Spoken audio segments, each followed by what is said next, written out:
আমি কিছু মানুষকে খুব ভালোবেসে দেখেছি, তাদেরকে খুশি করার চেষ্টা করেছি, নিজের কথা না ভেবেই তাদের জন্য করে গেছি। কিন্তু এই স্বার্থপর লোকেরা আমার কথা কখনোই ভাবেনি।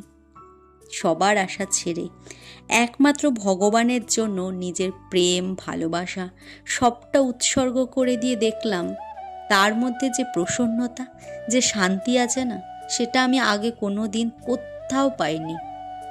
হয়তো একদিন সব কিছু ঠিক হয়ে যাবে, কিন্তু যে খারাপ সময়টা তাদের জন্য পার করেছি, হাজার চাইলেও সেটা আমার লাইফে আর ফিরে আসবে না।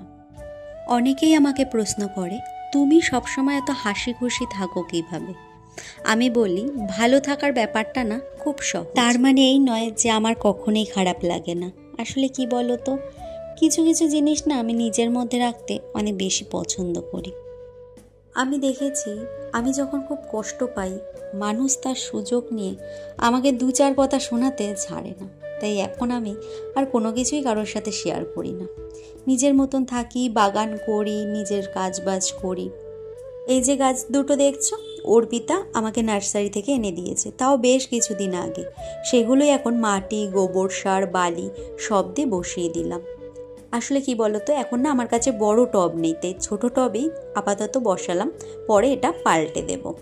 বাইরের কাজ আর ঘোরাফেরা এই নিয়ে চলছিল লাস্ট 1 মাস। কি বলতো, আমরা যারা একটু মেনটেন করে খাওয়া দাওয়া করি, যদি অনিয়ম হয় না, শরীরটা এত খারাপ লাগে, কিচ্ছু ভালো লাগে না। আর তো নিজেকে সুস্থ রাখাটা ভীষণ দরকার।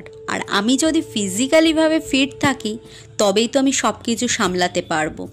প্রতিদিনের ছোট্ট ছোট্ট অভ্যেস আসলে আমাদের জীবনে একদিন অনেক বড় পরিবর্তন এনে দেয়, যেমনটা আমার ক্ষেত্রে হয়েছে। আমি একটা টাইমে তো ডবল এক্সেল জামা পরতাম, তোমাদের সাথে শেয়ার করেছি। এখন কিন্তু সেটা কমতে কমতে এস সাইজে চলে এসেছে। এটা আমার কাছে অনেক বড় পাওয়া। দেখো, কারোর দেখা দেখি বা কোনো কম্পিটিশানে নেমে যে আমি এমনটা হয়েছি তা নয়। বলতে পারো পিসিওডির কারণে ডক্টর যেহেতু ওয়েট লস করতে বলেছে, আর এই পুরো জার্নিটা আমি আমার ডক্টরের পরামর্শেই করেছি। এমনটা নয় যে আমার যখন যা মনে হলো আমি তাই খেয়ে নিয়েছি, সবটাই একটা হেলদি ওয়েতে করেছি, যার কারণে আমি আগের থেকে অনেক বেশি ফিজিক্যালি অ্যাক্টিভ হয়ে গেছি। আজ না দুর্গাপুজোর থিমের ওপরে এক দাদার ইউটিউব চ্যানেলের কাজে এসেছি, ওই হাবড়াতে। তো হ্যালো এভরিওয়ান, আমি সুতপা। আমার নতুন আরও একটি ভিডিওতে তোমাদের সকলকে অনেক অনেক ভালোবাসা। আমাদের কাজ কিন্তু শুরু হয়ে গেছে। এই যে আমার বর, ও যদি সাপোর্ট না দিত তাহলে হয়তো আমার এই কাজগুলো করাই হতো না।